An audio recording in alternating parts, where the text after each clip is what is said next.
We are just 6 weeks away from Election Day, and with all of that, the polls, well, they can be hard to tell where the race stands, but thankfully, we've got Steve Kornacki. He is at the big board to help break down all of it.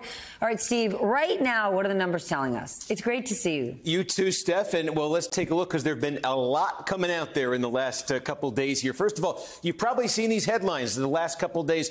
Our own NBC poll had Kamala Harris ahead by 5. CBS had her up 4. CNN just this afternoon, Harris by 1. Quinnipiac today, they're in a tie. And there have been many others. So let's show you the average here. This is the average of all the polls recently, all of them conducted post-debate. Where does that net out? It nets out on average to Harris by 3 points in the national horse race right now. Now, of course, what we've seen in 16 and in 20, the last 2 elections, is that Donald Trump fell short in the national popular vote both times. He won once and he nearly won a second time because of the Electoral College. So what do things look like in the 7 core battleground states? Looking at our poll averages in these states right now, and what jumps out, I think, is a bit of a north-south divide. Look at where you see the Harris blue here, where you see her best results. Wisconsin, Michigan, Pennsylvania, her 3 best results, those 3 sort of Big Ten states. You got Nevada, Harris leading in the average there by about 1.5 points. Nevada, a particularly volatile state with polling, too, a little bit hard to nail down, but that's what you have there. And then Trump's strength right now, Georgia, Arizona, and then you got a tie there in North Carolina, but Trump doing on the whole in the polling a little bit better in the Sun Belt than he is in those Midwest states. And, of course, for Trump, probably the situation is he's got to get like Georgia, Carolina. He could then win with Pennsylvania. He could do something with. The point for Trump is he's going to have to win almost certainly one of those 3 Big Ten states right now where Harris is polling the best. But, of course, these are very close margins. Let's talk about this, because Politico is reporting that some Democrats justifiably are worried that the Teamsters' non-endorsement of Harris was this warning sign that she's got real work to do with working-class voters, despite the fact that so much of what Joe Biden has delivered, his legislative wins, have delivered for blue-collar workers. So, Steph, we just showed you Michigan, Pennsylvania, Wisconsin, and take a look. Michigan, Pennsylvania, Wisconsin, these 3 states among the 7 core battleground states have the highest adult populations of white voters without 4-year degrees, blue-collar white voters. And, of course, we talk about this as a core Trump constituency in 16 and in 20, but another feature has been polling misses among this group of voters, blue-collar white voters, particularly in Michigan, Wisconsin, and Pennsylvania, both in 2016 and in 2020. So keep that in mind. That last graphic I showed you, where Harris has her best poll average numbers in those 3 states, they're also the 3 states that are sort of chock full of that Trump-friendly demographic that has been underestimated, undercounted, really, in polling in terms of his extent of its support for Trump the last 2 times around. If that happens again, those small Harris poll average leads in those states look a lot different.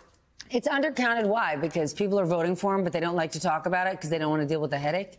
Well, there's all sorts of theories about why pollsters have not been able to adequately capture the segment. It's a large segment, but the segment of the blue-collar white population that's pro-Trump. But one of the things that happens is you can get, demographically speaking, just in terms of being representative of the population as a whole, you could get the correct number of blue-collar white voters in your poll.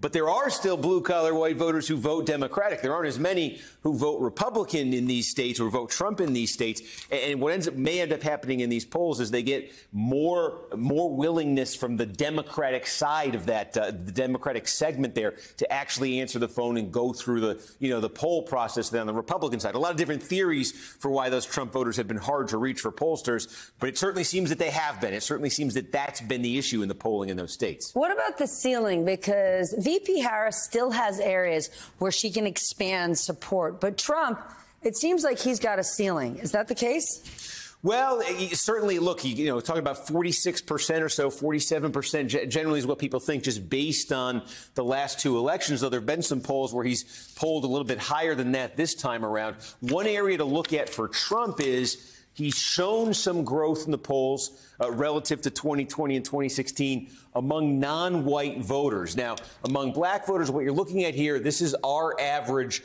of all the different polls that are out there right now. And on average, Trump's sitting in the mid-teens there among black voters. Now, again, these numbers will bounce around from poll to poll, so it's a little bit hard to nail down. But we could say, historically speaking, if anything like this were to play out in the election, 15% for a Republican among black voters in a presidential election would be at the very high end of what we've seen in modern times. And that, it's small, but that could boost Trump in a state like Georgia, a state like North Carolina, a state with a large black population. Just that kind of improvement from the mid-high single digits to the mid-teens. And then among Hispanic voters, this was a very big story in 2020, of course. Trump made big strides with Hispanic voters. Well, again, you're looking at our average of all the polls right now among Hispanic voters. Harris 54, Trump 41. Again, if this were to be what actually played out in the election, that would represent further progress, further growth for Trump among Hispanic voters. You start thinking about in Arizona, Nevada, this would come into play, though, certainly in Georgia as well, 10% Hispanic there. So, again, this would represent growth for Trump. We talk about, is he locked in based on 16 and 20? Here are two demographic groups, particularly Hispanics, where he has shown some improvement from the last time around.